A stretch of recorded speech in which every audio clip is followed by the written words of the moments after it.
Assalamualaikum warahmatullahi wabarakatuh. Waalaikumsalam warahmatullahi wabarakatuh. Bung kameramen, kelihatannya begitu ceria pada kesempatan kali ini. Ada apa gerangan? Alhamdulillah Bung Alfian. Ya cerianya ya bisa bersama Bung Alfian kembali. Nah Bung Alfian, semoga Bung Alfian sehat terus. Amin. Agar bisa hadir Bung Alfian dalam pelantikan Anies Baswedan dan Caimin. Amin. Amin. Nah Bung Alfian, nah ini beritanya memang sudah beberapa hari yang lalu ya Bung Alfian. Tapi kayaknya saya perlu langsung nanya nih ke Bung Alfian. Karena ini relate sekali dengan apa yang Bung Alfian alami gitu. Anies Baswedan gunakan anak-anak untuk jatuhkan lawan politik. Nah ini saat debat kemarin Bung Alfian. Jubir Prabowo Dhanil Anzar menyebut itu adalah watak bengis. Nah Bung Alfian, kubu capres nomor 2 Prabowo Subianto menyayangkan saat seorang anak yang belum cukup umur dijadikan materi politik untuk menyerang rival politik. Juru bicara Prabowo Dhanil Anzar Simanjuntak menyebut perilaku tersebut sebagai watak yang bengis, apalagi anak yang dimaksud sudah meninggal dunia dan terkonfirmasi belum memiliki hak pilih. Dhanil memastikan bahwa anak bernama Harun Ar-Rasyid yang meninggal pada 22 Mei 2019 bukan pendukung Prabowo sebab usia Harun masih di bawah 17 tahun kala itu. Anak 15 tahun tidak ikut demo. Orang tua sejak awal menyebutkan tidak ikut-ikut politik. Bagaimana responnya Bung Alfian? Ya, Harun Ar-Rasyid memang tidak ikut demo karena ke kampung-kampung. Mereka mengejar dan anak ini keluar dari masjid. Anak orang baru keluar, nggak ngapa-ngapain, nggak bawa apa-apa, nggak ngomong apa-apa, nggak teriak apa-apa, lalu dikejar, dipopor kepalanya, diinjak, ditembak gitu kan. Itu harusnya tidak lalu melihat soal dukung-mendukung. Betul. Itu kan terjadi pada saat orang secara nasional begitu bersemangat untuk memenangkan Bapak Prabowo saat itu. Iya. Nah, adanya korban seperti ini, apa hubungan dengan di mana empati paradoksinya, di mana perhatiannya terhadap sebuah peristiwa yang sebenarnya juga nggak ada hubungan. Harusnya jangan lalu dihubungkan. Cerita itu kan cerita yang bersambungan dengan aksi 21-22 Mei 2019.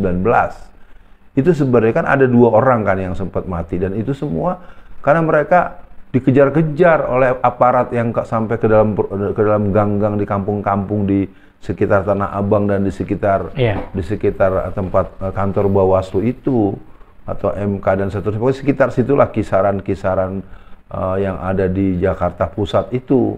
Jadi sekali lagi kalimat sadis itu menurut saya juga jadi sangat tidak ada relasinya, iya, nggak ada hubungannya. Yang jelas Harun Ar-Rasyid telah mati dengan kondisi sangat mengenaskan dan terkonfirmasi dia ditekan dengan cara-cara fisik, baik tembakan maupun injakan, dan itu kan terbukti karena waktu itu dari timnya Bung Alfian sempat mengutus beberapa orang untuk datang bersilaturahmi atau takziah ke rumahnya. Betul. Dan ternyata ketika kita banyak bertanya atau membuat pertanyaan-pertanyaan kepada kedua orang tua, yang menjawab malah seseorang dengan menggunakan busana muslimat atau menggunakan hijab, dan patut diduga dia bukan anggota keluarga dan juga bahwa dia adalah aparat polwan, polisi wanita. Nah, artinya apalagi kalau mau ditarik-tarik buat bahwa Harun Ar-Rasyid telah meninggal dunia dan itu berhubungan dengan proses dukungan terhadap kekalahan yang akhirnya terjadi kepada Pak Prabowo.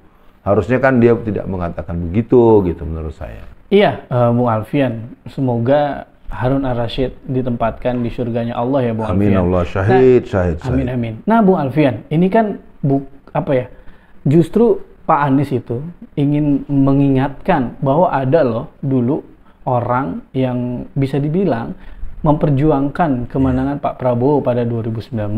Justru harusnya tim Prabowo yang paling simpatik ya Bung Alfian. Justru malah malah memfitnah Anies, melakukan bawa-bawa anak kecil. Ini sisi kemanusiaan menurut saya sudah mati nih Bung Alfian. Nah, artinya saya menangkap Bung Alfian dari respon tidak nyambungnya Dhanil Anzar, dia kelabakan Bung Alfian. Karena Anies menjelaskan dengan gamblang, bahkan bapaknya hadir saat debat tersebut. Nah ini mungkinkah Bung Alfian, ini adalah wujud Dhanil Anzar sebagai tim ses merasa ini sangat mengurangi elektabilitasnya Prabowo, Bung Alfian? Ya kalau mau dibilang kan dia juga yang mengatakan siapa itu Habib Rizik kan gitu. Kalimat itu kan juga betul, pernah keluar dari mulut dia kan. Dan itu catatan buat Anda bahwa Anda telah merasa punya privilege tertentu dan Anda menyatakan bahwa Habib Rizik itu bukanlah siapa-siapa, dan itu merupakan satu catatan khusus, dan itu bentuk yang harus dikorelasikan, mempertegas kepada seluruh yang berkhidmat dengan istimewa ulama bahwa kita punya kewajiban untuk kembali membaca ke-13 poin itu, yang mungkin nanti di sesi lain, di event lain, Bung Kameramen, ke-13 ini perlu kita baca ulang sebagai bentuk edukasi. Dan rasanya untuk persoalan yang berhubungan dengan Harun Ar-Rasyid tidak ada hubungan sikap sadis yang dinisbatkan atau dialamatkan kepada Anies Baswedan. Saya pikir itu terlalu overdosis ya, benar-benar ngaco gitu menurut saya. Kok orang menunjukkan ada kejadian kasusnya berhubungan dengan musim pemilihan presiden 2019, terjadi upaya untuk penegakan hukum lewat mekanisme Mahkamah Konstitusi, lalu yang mati itu kan bukan hanya 2, sekitar 14 orang. Betul, banyak. Karena yang lain itu kan yang dewasanya, belum yang ditangkap dengan perlakuan-perlakuan yang di luar batas kemanusiaan. Iya, Bung Alfian. Jadi memang ini saya lihat adalah sudah tidak objektif lagi, Bung Alfian. Jadi membela mati-matian, yang penting bos gua senang, bos gua happy dengan pembelaan gua gitu. Nah, Bung Alfian merecall tentang bagaimana Dhanil Anzar meremehkan atau merendahkan Habib Rizik nih, Bung Alfian. Makanya saya coba bacakan beritanya, Bung Alfian. Pada 17 April 2021 dirilis oleh fifa.co.id. Judulnya adalah "Sebut Habib Rizik bukan siapa-siapa, Dhanil Anzar songong" atau hashtag Dhanil Anzar songong trending. Nah, Bung Alfian, Dhanil Anzar yang merupakan jubir Menteri Pertahanan Prabowo saat ini tengah menjadi sorotan dan mendapat kritik pedas dari warganet pendukung Habib Rizik. Salah satunya adalah karena komentar Dhanil Anzar yang menyebut Habib Rizik bukan siapa-siapa bagi dirinya. Pernyataan tersebut dibuat Dhanil dalam kolom komentar di medsos Facebook. Dalam komentar tersebut, Dhanil menuliskan komentarnya tentang untuk menjawab pertanyaan warganet mengenai banyaknya TNI yang menurunkan spanduk Habib Rizik. Kemarin mereka nurunin spanduk IB, padahal selama ini IB bersama TNI. Gimana menurut Anda? Kemudian Dhanil menjawab dengan mengatakan, "Dia siapa? Bukan siapa-siapa bagi saya. Justru saya yang bantu dan bela imamu dulu. Tapi sebaliknya, dia tak pernah berkontribusi untuk membantu saya. Persamaannya, saya pernah lawan Ahok sama dengan dia. Dan dia pernah dukung PS sama dengan saya. Selebihnya, saya bantu hak-hak dia. Tapi dia tidak pernah bantu hak-hak saya. Itu terang jelas saya." Nah, ini kurang ajar nih, Bung Alfian. Jadi mungkin untuk akhir sesi kali ini, apa respon Bung Alfian dan apa semangat Bung Alfian agar nih kita ke depannya punya pemimpin tapi dijauhi, Bung Alfian, dari orang-orang seperti ini. Justru pernyataan itu menunjukkan bahwa Dhanil Anzar bukan siapa-siapa. Jelas. Nah, pencopotan spanduk oleh TNI ini merupakan sebuah perilaku yang tidak sesuai dengan undang-undang yang berlaku dan SOP atau job atau kepatutan kedinasan.